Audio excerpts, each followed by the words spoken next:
Welcome to Donmar TV News Channel. Magandang hapon sa inyong lahat, Donmar TV viewers.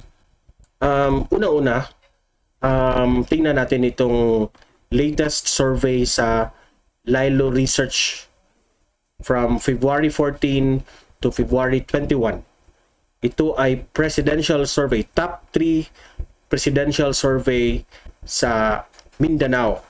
Okay? Nangunguna pa rin si Bongbong Marcos na 71%. Sumunod naman si Leni Robredo, 5%. At saka pangatlo si Isko Moreno, same 5%. Okay? Ito ay sa Lilo Research Survey. Kinandak ito February 14 to 21, 2022 sa Mindanao area. Okay? So, Bongbong Marcos first, second Leni Robredo, then third Isko Moreno. Okay? So magandang balita ito sa mga BBM supporters. Okay? Update lang 'yan sa survey. Okay, punta tayo dito sa next topic natin. Itong balita sa News 5 na kinote ito kay Leni, quote-unquote, this is ito yung mga words na sinabi ni Leni during sa kanyang speech sa Bulacan yata ito, no? So gusto ko lang magkomento sa kanyang sinabi dito. Okay?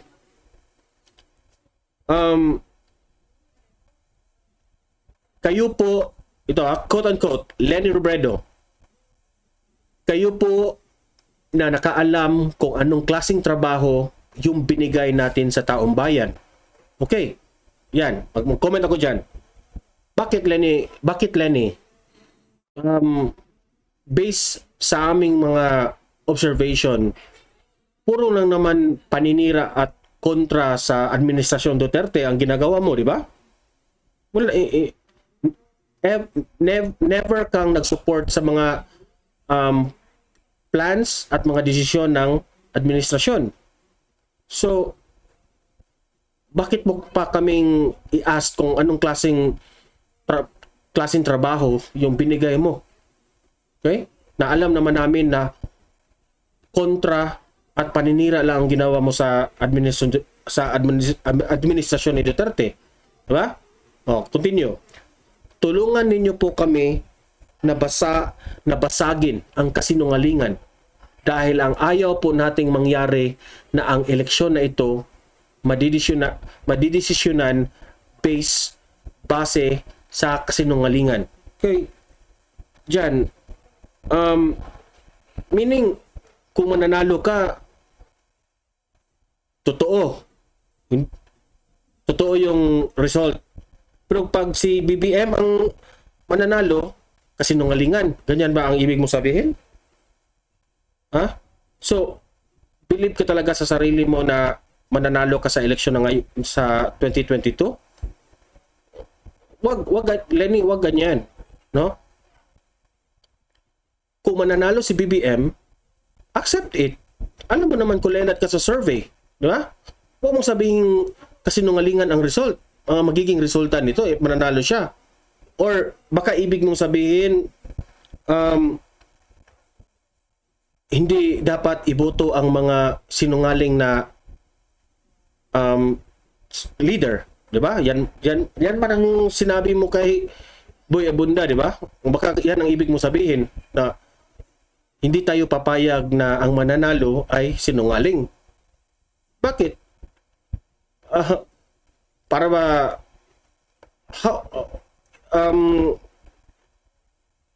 si BBM ba na tinawag mong sinungaling, may ebidensya ka ba? Diba? Yun ang tanong. Puro ka kasi motherhood statement, Leni Robredo. Di na kita tatawagin na VP kasi umiinit ang ulo ko sa iyo eh. Pag sinabi mong nagsisinungaling siya, meron ka bang ebidensya? Diba?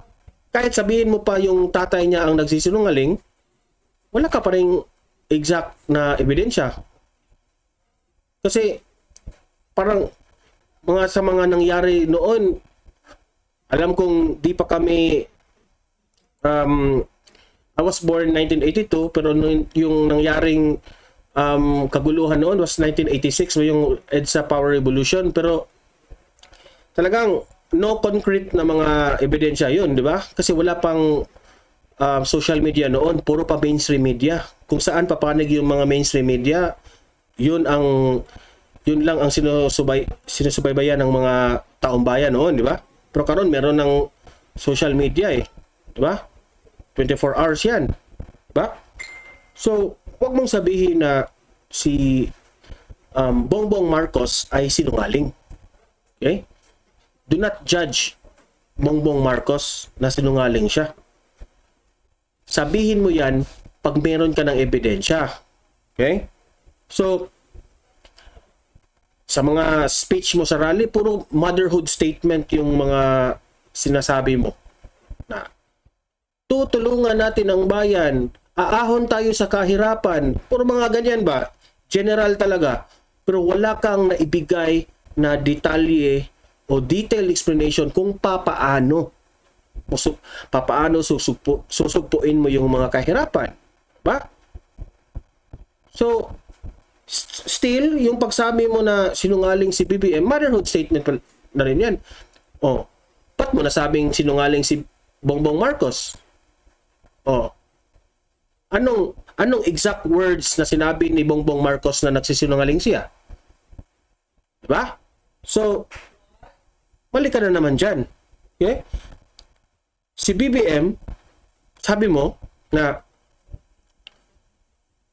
ang gusto po natin kung magdidesisyon tayo, ang pinanggagalingan noon, puro katotohanan lang dahil pagkasinungalingan po, yung pinagbabasihan, baka naman ang iboto natin, yung nagpapanggap lang na mahal ang taong bayan.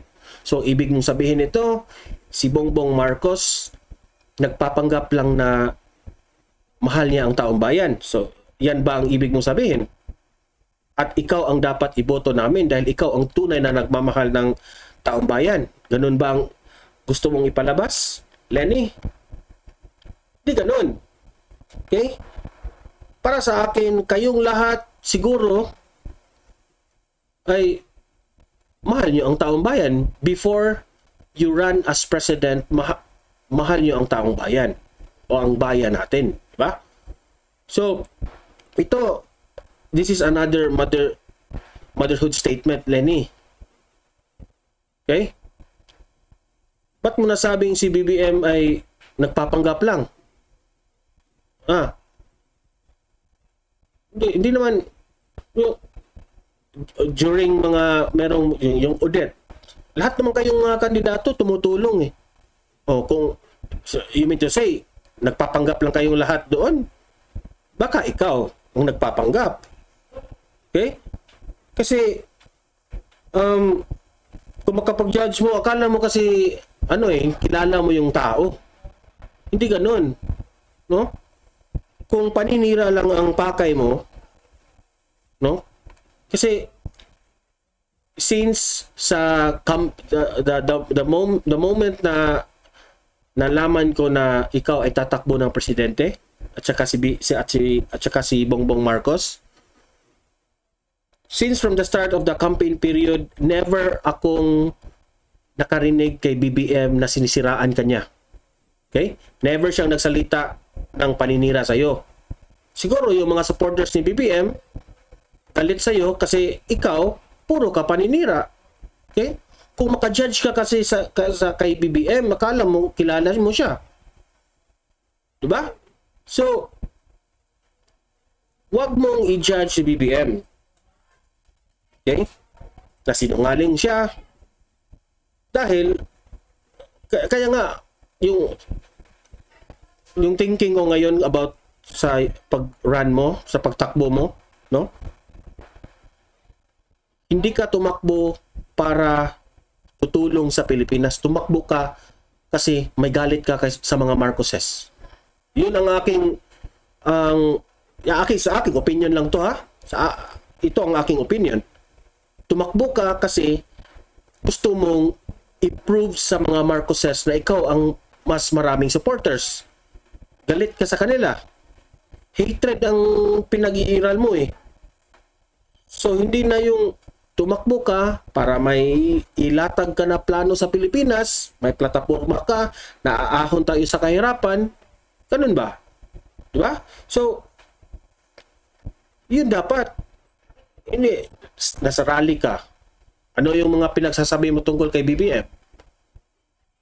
Puro lang paninira sa kanya. Paninira lang.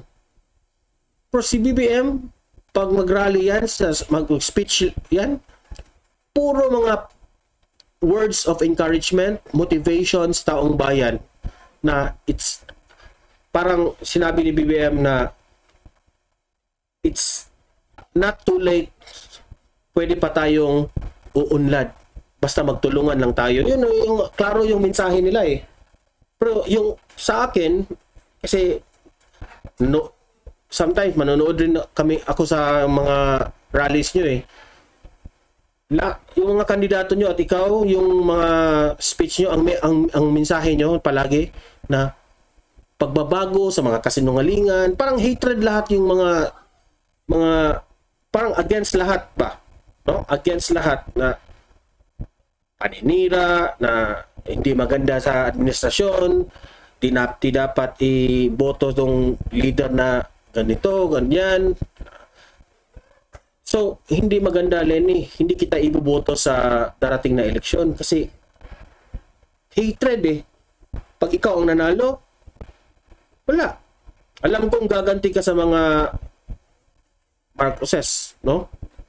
Sa akin lang yung analysis, akin lang yung opinion, no? May possibility na gaganti ka, no? Pero kay Marcos hindi siya bitter, no? Kahit siya yung nangunguna sa survey, lagi niyang sinasabi unity ang kanyang laging mensahe niya sa buong bansa. Kasi alam mo, Lenny, hindi uunlad ang bayan nating Pilipinas kung lagi na lang tayong nag-aaway, especially sa mga leaders natin dito sa Pilipinas, no? Proven na 'yan. Kahit nga si Duterte na magaling yun na leader. Pero kasi kayong mga oposisyon, lagi kayong kumukontra sa kanya, sino ang kawawa? Taong bayan. Pilipinas ang kawawa, diba? Kasi hindi kayo nagkaunawaan, so yung ating mga desisyon sa bansa ay humihina. Okay? So wrong pa rin yung mga strategy mo, Ma'am Lenny. Mali talaga. Kasi if yan ang mensahe mo, hindi ka iboboto ng mga no problem about your supporters kasi iboboto ka nila. Diba? Pero si BBM ang nangunguna sa survey. So you have to, dapat mo dagdagan yung percentage mo sa survey, di ba? So anong gagawin mo? Dapat susuyuin mo yung mga BBM supporters na bumaliktad sila sa inyo, di ba? Ganun dapat. Pero anong ginagawa mo? Nanira ka. You judge BBM. So, lalo kang babagsak sa survey niyan. Di ba? If you observe sa mga latest survey, bagsak ka na sa survey, Lenny. Bagsak ka na. So, I would advise, no, meron ka pang 1 month, no, if you want your percentage sa yung survey ay tataas, iwasan niyo yung paninira. Okay? Ang dapat na mensahe na ibigay niyo sa taong bayan ay yung paano nyo ma-convince kami na isolve nyo ang mga lahat ng aspekto ng problema ng Pilipinas. Ganun dapat.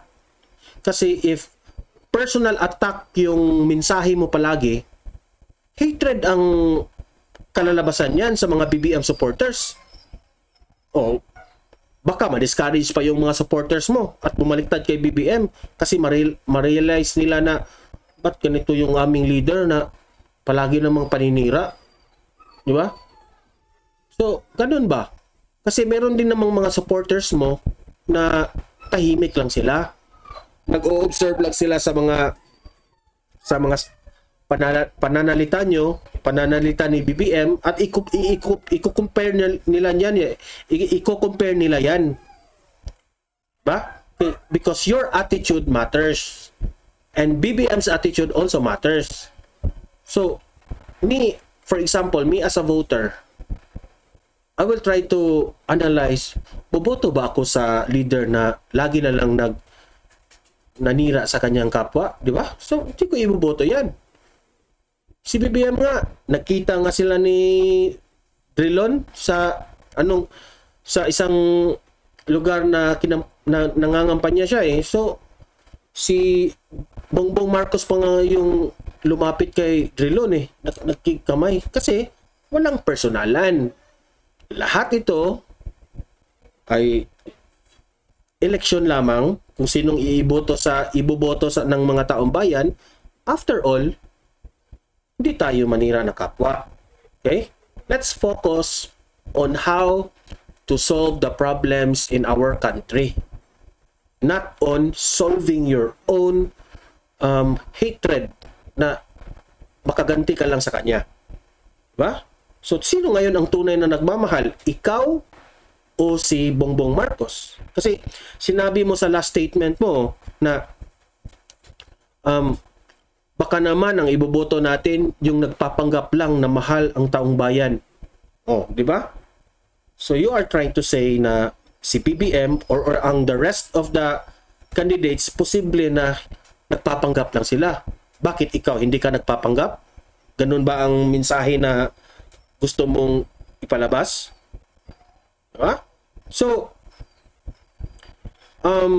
Lenny,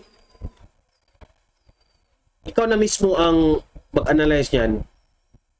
Di ka naman bobo. Di ka naman bobo, Lenny. Baka yung mga advisors mo, yung mga political strategist mo, baka yan ba ang tinuturo sa inyo na ganun ang strategy niyo, di ba? Okay. Yan, ang conclusion natin dito, sino ba ang tunay na nagmamahal sa bansa natin? Okay. Kayo lang naman dalawa yung pinakauna sa rank, di ba? Okay. Ganito ang tanong. Sino ba ang tunay na nagmamahal sa ating bayan? Si Bongbong Marcos o si Leni Robredo? Magkomento kayo, mga Donmar TV viewers, magkomento kayo dyan kung sino ang tunay na nagmamahal sa taong bayan base sa kanilang mga attitude during speech sa kanilang rallies. Okay? So, mag-comment down below, babasahin natin yan, at hanggang dito na lang po tayo. This is Donmar TV. Subscribe to my channel and hit the notification bell para updated kayo sa latest natin na mga balita. Okay? Hanggang dito lang po. God bless everyone and have a great day.